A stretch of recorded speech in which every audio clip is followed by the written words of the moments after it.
To Pay Studio on the road. We're live at the Pamnation headquarters here in New York City with Warren Haynes of Gov't Mule. Warren, thanks for doing this, man. My pleasure. Yeah. Absolutely. Yeah, man. Congratulations to Gov't Mule on the release of Heavy Load Blues. It's the first ever blues record, which didn't seem right when I had read it. I mean, I associate you so much with blues guitar playing, in addition to so many other styles. But the first ever blues record is out in the world right now. We're going to hear a lot from it. We're going to hear a fan favorite as well. Yeah, you know, it was cool for us to finally make a record that I consider to be traditional blues or bona fide blues or whatever. Everything we do is blues influenced, but this was different. We went full bore into this one, you know. I'm going to do a old Bobby Blue Bland song that we recorded called "Ain't No Love in the Heart of the City."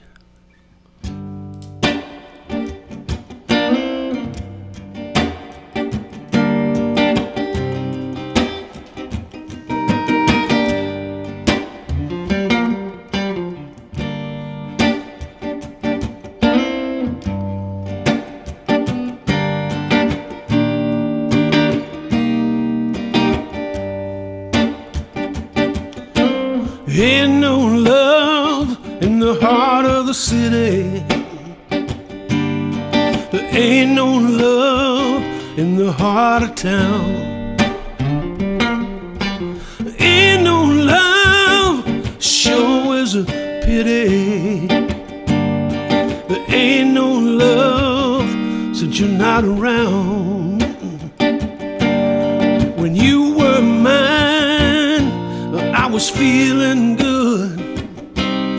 Your smile lit up the whole neighborhood. And now that you're gone, oh, the sun don't shine. From the city hall to the county line. And that's why there ain't no love in the heart of the city. There ain't no love in the heart of town. There ain't no love, sure is a pity. There ain't no love since you're not around. Every place that I go, oh, it feels so strange. Without you here, everything has changed. Nighttime comes, and there's a blanket of gloom. Another teardrop falls in my lonely room. And that's why there ain't no love in the heart of the city. There ain't no love in the heart of town. Sure is a pity. There ain't no love since you're not around.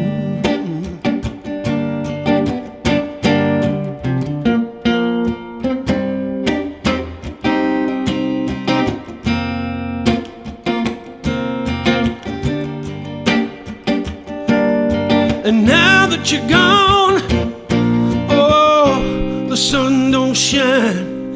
From the city hall to the county line. And that's why there ain't no love in the heart of the city. Ain't no love in the heart of town. Ain't no love, sure is a pity.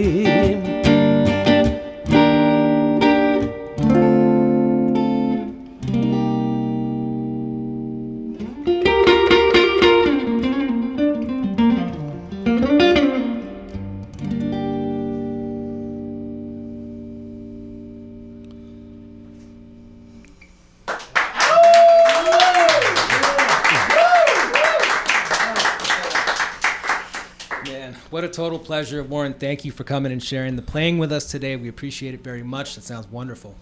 My pleasure. Yeah, man. So we got to chat a little bit offline about Arlen Studios in Austin, and geek out about the API and the Neve console that they figured out how to sort of stitch together. I wanted to talk a little bit about the production of this record. I know that you worked at the Power Station New England, which I just became familiar with. I mean, I've been inside of the Power Station here and then looked at the pictures of that place. I was like, oh, I know this room. And then wait a minute, that's in Connecticut. It's not the same place at all. Can you talk a little bit about why that made sense to work at the Power Station New England and some of the unique aspects of that studio that made it worthwhile for this project? Well, when we got the idea to do a blues record, we wanted to do 2 records at the same time. A normal Gov't Mule record that would sound like the follow-up to Revolution Come, Revolution Go, and the blues record, which we wanted to sound completely different. So we were looking for a studio that could accommodate 2 setups, and Power Station New England had that. They have a big room with high ceilings with an adjoining small room with low ceilings. So we set up all our normal toys in the big room, and then we set up all these small vintage amplifiers and a small drum kit, and there was an organ and a piano in the little room with low ceilings, and we just basically set up right up on top of each other.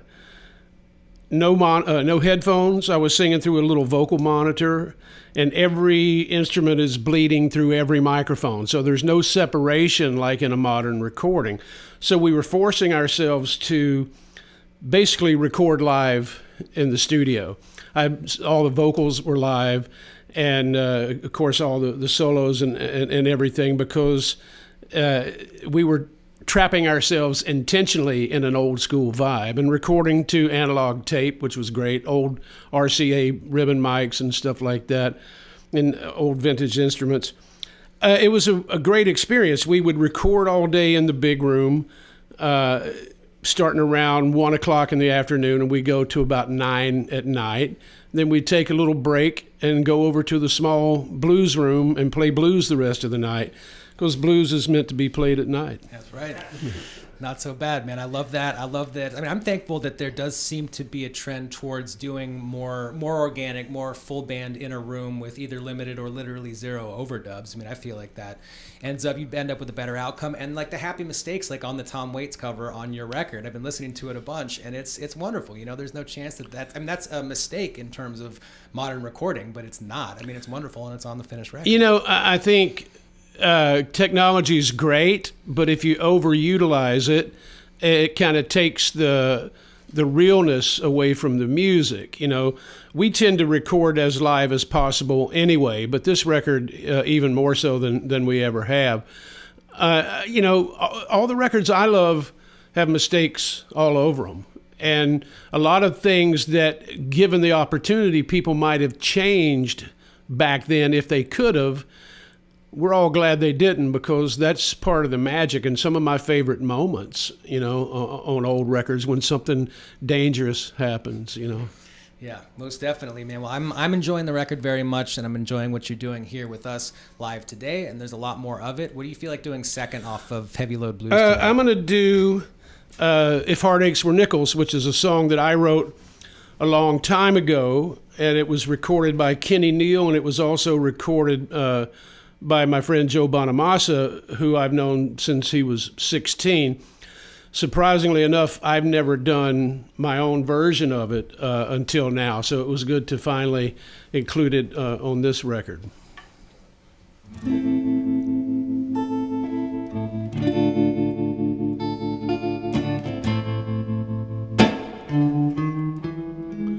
I wish you could see me.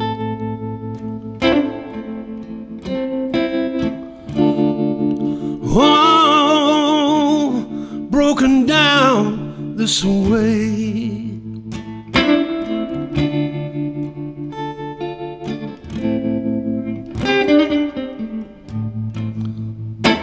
Oh, my baby, even if you saw me, babe, I know I still couldn't make you stay. Couldn't make you stay. You know about the high cost of love, and someday you're gonna have to pay. You're gonna have to pay. A woman like you needs fine things. Oh, I knew it right from the start.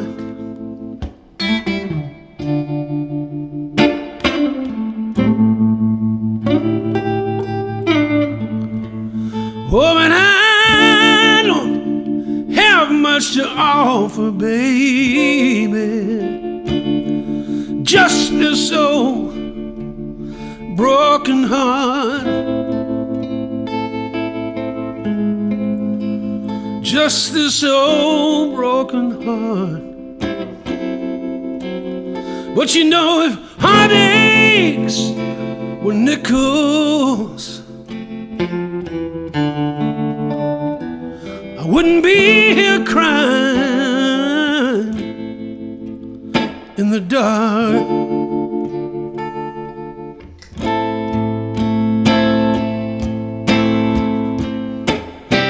If wine and pills were $100 bills, I might keep you satisfied. And if broken dreams were limousines, well, you know I might take you for a ride. But all I can do is think of you and wish you were by my side. Oh, if heartaches were nickels, then I'd be the richest fool alive.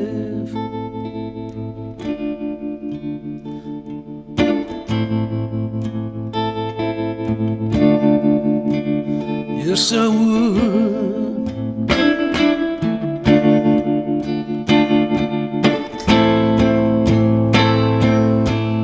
I said, if wine and pills were $100 bills, I might keep you satisfied. And if broken dreams were limousines, well, you know I might take you for a ride. But all I can do is think of you and wish you were by my side.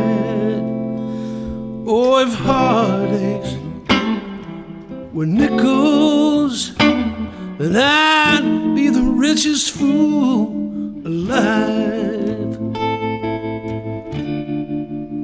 You know I would.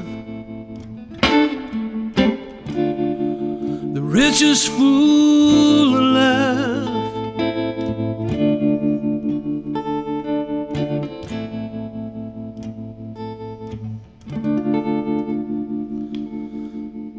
The richest fool alive.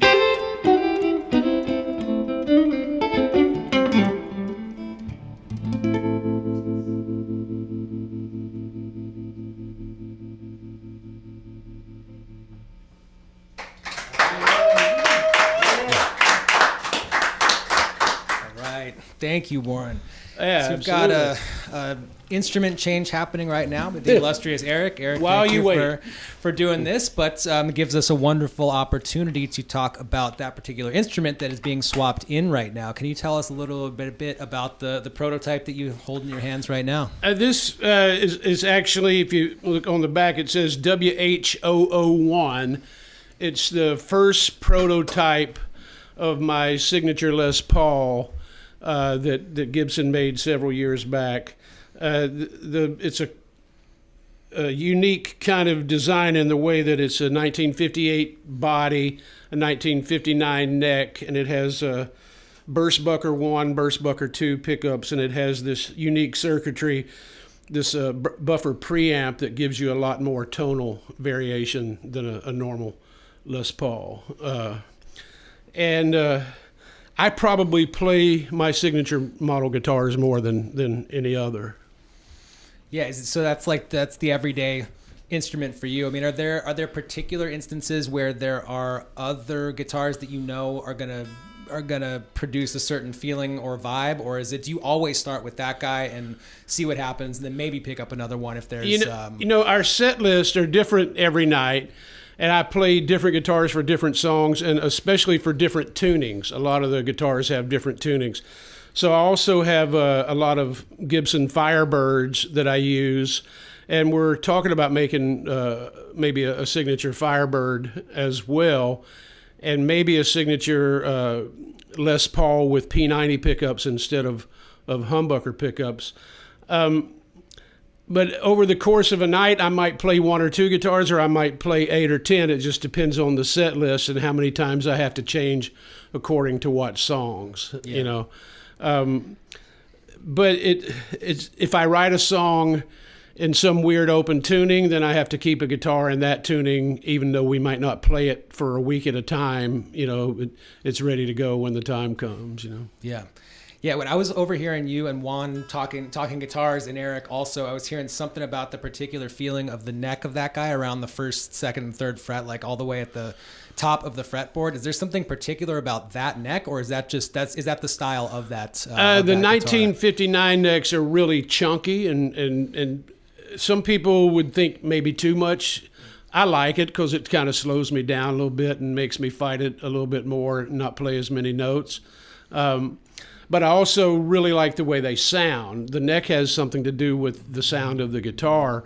So a lot of people maybe like the 1960 neck, which is skinnier and easier to play, but I don't prefer it, and I don't think it sounds quite as good. Nice. Well, we cannot wait to hear how this one sounds. And you just swapped over to that little 8-watt K amp right now, right? I love little 8-watt amps. I actually recorded a lot of the new record with a Gibson Skylark, which is at 8 watts. I think it's 8 watts. And the same principle with this. This is an old K, but the principle being there's one knob. It's an on and off switch and a volume control. There's no tone controls. You either like it or you don't. So it is what it is. Nice, man. Well, we cannot wait to hear it. What do you feel like doing third today off of Heavy Load Blues? The opening song on Heavy Load Blues is a Elmore James song, Blues Before Sunrise. So I think I'd like to do that.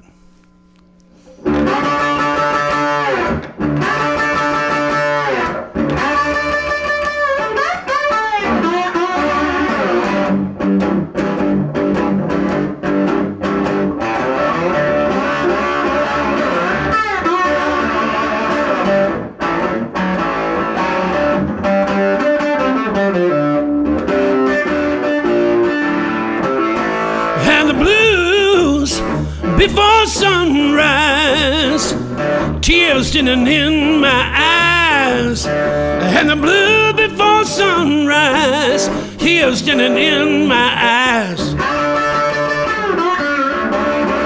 Was some miserable feeling I do despise. I'm gonna leave you, baby. You know you done me wrong. I gotta leave you, baby. You know you done me wrong. Well, pack up my suitcase. Down the road I'm gone.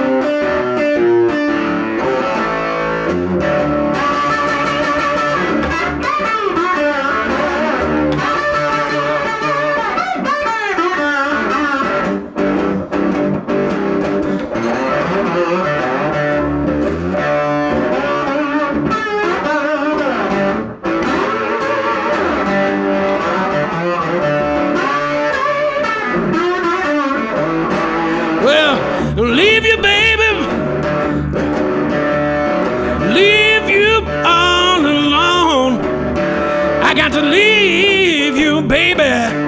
Leave you all alone. Well, gotta leave you, woman. You gotta break up my happy home. So goodbye, goodbye, baby. I'll see you some rainy day. So goodbye, pretty baby. I'll see you some rainy day. Well, I'm gonna leave you, woman. Can't let you have your way.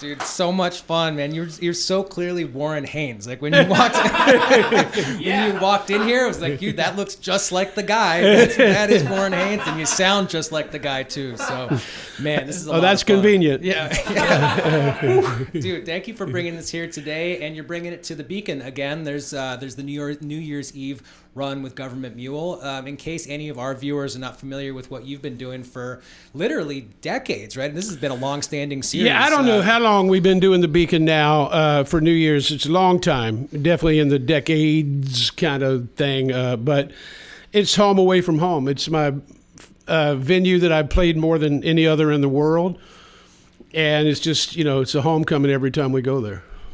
Yeah, man. I've been in years past. The last time I saw you, I believe, was at the Love Rocks benefit, which same theater, but nothing to do with the New Year's Eve shows. But yeah, so this year we're doing the 30th and the 31st at the Beacon, and Gov't Mule always does a thematic show on the 31st, and the only thing that we've kind of telegraphed so far about the theme is that it's going to be a black and blue New Year's celebration. So what does that mean? Well, it could be interpreted a lot of different ways, and probably a lot of the ways that people are guessing, probably not exactly, but some of them might be close. Nice. Well, we'll see what people in the crowd choose to interpret it as if they decide to get their costumes going early right now. And you tend to have, I think you got a pretty creative audience, more creative than an average band's audience. So I'm sure that however the costume, I got to hand it. It's going to be something to see. I got to give it to our audience. Our audience is one of the most devoted, dedicated audiences I've ever encountered. And it's easy to say that and cliche to say it, but it's true with our fans. They're hardcore music lovers.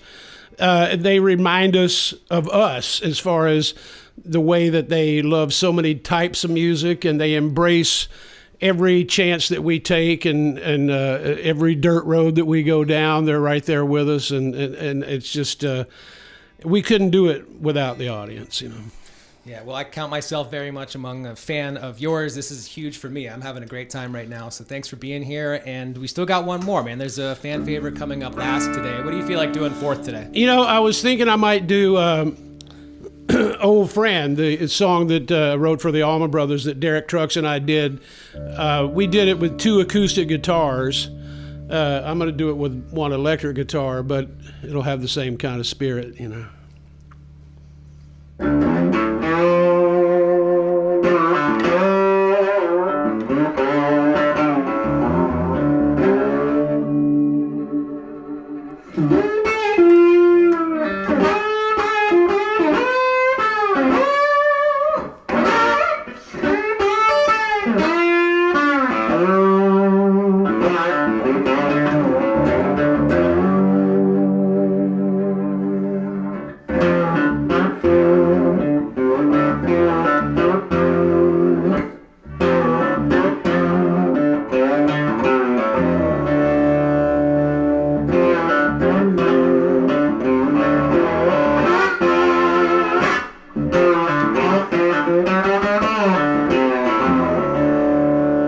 I say hard times, just an old friend to me. I say hard times, just an old friend to me. Tell me now, old friend,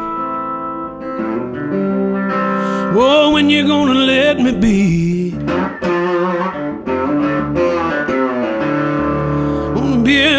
A cold wind is howling down, blowing my song.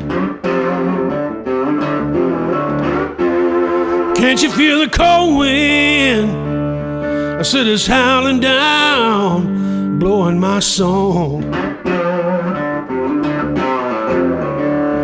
Well, I ain't an old man,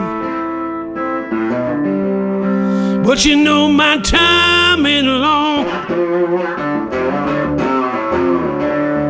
Gonna be a hard rain.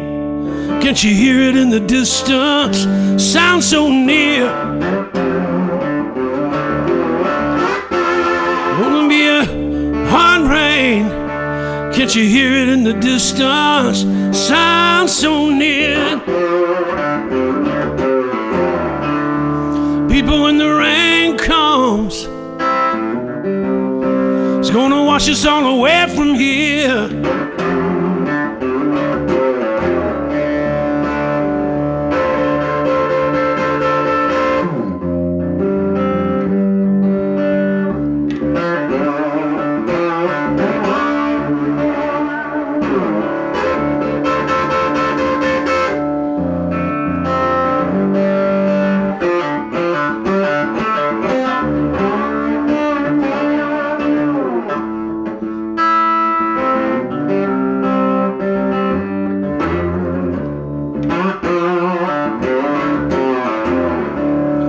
Mean old woman, oh people, won't you tell me where can she be? Mean old woman, people, tell me where can she be? She's the only woman, well, that ever meant a damn to me. I said hard times, just an old friend, just an old friend to me. I said hard times, just an old friend, just an old friend to me. Tell me now, old friend, oh, when you gonna let me be? Tell me now, old friend, oh, when you gonna let me be? Tell me now, old friend, when you gonna let this poor man be?